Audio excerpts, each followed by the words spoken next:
Est-ce que le slowpreneuriat, c'est quelque chose de creux et un effet de mode? Bonne question.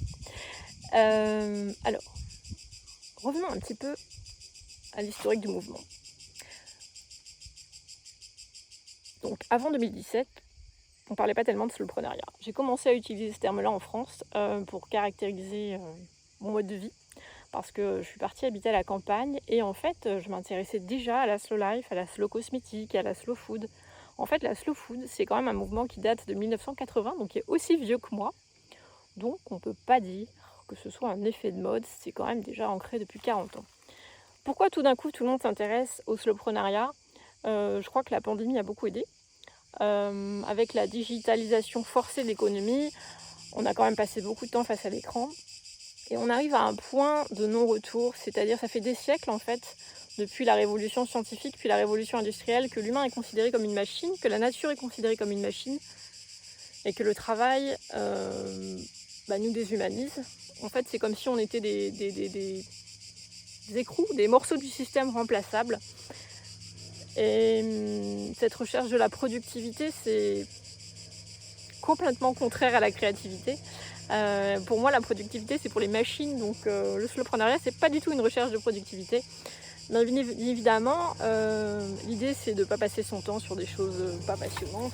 Pour moi, le slowpreneuriat, c'est vraiment remettre du jeu, du plaisir dans ce que je fais, mais aussi de la conscience surtout. Le slowpreneuriat sans une quête de sens, pour moi, c'est pas du slowpreneuriat.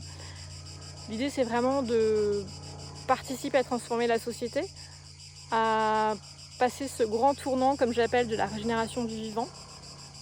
En fait, le slowpreneuriat, c'est vraiment participer à la création d'une économie régénérative, c'est-à-dire une économie qui prend soin des humains, du collectif et de la planète. Du coup, c'est pas creux, c'est quelque chose de vraiment ambitieux, c'est pour ça que je me lève tous les matins.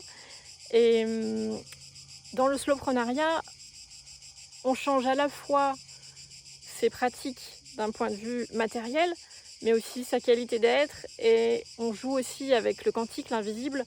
Donc il y a plusieurs niveaux de profondeur des choses. Dans le slowpreneuriat, on considère plus son entreprise comme une machine. L'idée, c'est vraiment de considérer son entreprise comme une réalité vibratoire et consciente avec laquelle on peut jouer, avec laquelle on collabore, et avec laquelle on peut répondre à sa grande question de vie. Donc la question de vie, pour moi, c'est un mélange entre la mission de vie et mon grand why, et j'y réponds chaque jour. Je me la pose chaque jour, en fait, en me levant, et c'est ce qui me donne du carburant pour la journée. Donc non, je dirais pas que le slowpreneuriat est quelque chose de creux. Bien évidemment, si tu considères le slowpreneuriat juste comme un hashtag que tu rajoutes à ta liste sur ton post Instagram, ça n'a pas beaucoup de valeur. Mais après tout, on vit dans un monde libre. J'aime pas tellement les étiquettes, mais à un moment, il faut bien se prendre parti et se mettre dans un camp. Donc pour moi, le slowpreneuriat, c'est vraiment un entrepreneuriat engagé, je dirais militant même, conscient surtout, et qui vise à nous aider à avoir une vie plus alignée, plus prospère et plus contributive. Il y a un grand... C'est pas facile, la voie du slowpreneuriat. Juste se dire slowpreneur pour avoir l'air branché, ça mène pas à grand chose. En fait, moi, je chemine quand même sur cette voie depuis 2017. Il y a beaucoup de remises en question. Il y a beaucoup de déconstruction à faire. Il y a beaucoup de choses qui pourraient être beaucoup plus faciles, mais qui ne sont pas vraiment alignées pour moi, notamment dans les pratiques marketing, l'utilisation des réseaux sociaux, des tunnels de vente, du marketing de la peur. Toutes ces choses-là sont pour moi à déconstruire. Est-ce que c'est facile? Non, parce qu'aujourd'hui, les slowpreneurs sont quand même encore un petit peu des pionniers. Ça veut dire qu'il n'y a pas de voie toute tracée. C'est pour ça qu'avec le mouvement Les Slowpreneurs, j'essaye de partager un maximum de mon expérience, que ce soit dans le cadre de la communauté ou dans mes accompagnements. Parce qu'en fait, tout est à inventer. Il n'y a pas une voie du slowpreneuriat avec des règles qui s'appliquent à tous. L'idée, c'est vraiment de pouvoir jouer, revivre. J'entends souvent qu'il faut gagner sa vie, mais gagner sa vie, c'est vivre en mode survie. Moi, j'entreprends pas pour gagner ma vie, j'ai déjà. Donc, L'idée, c'est vraiment de participer à quelque chose de plus grand.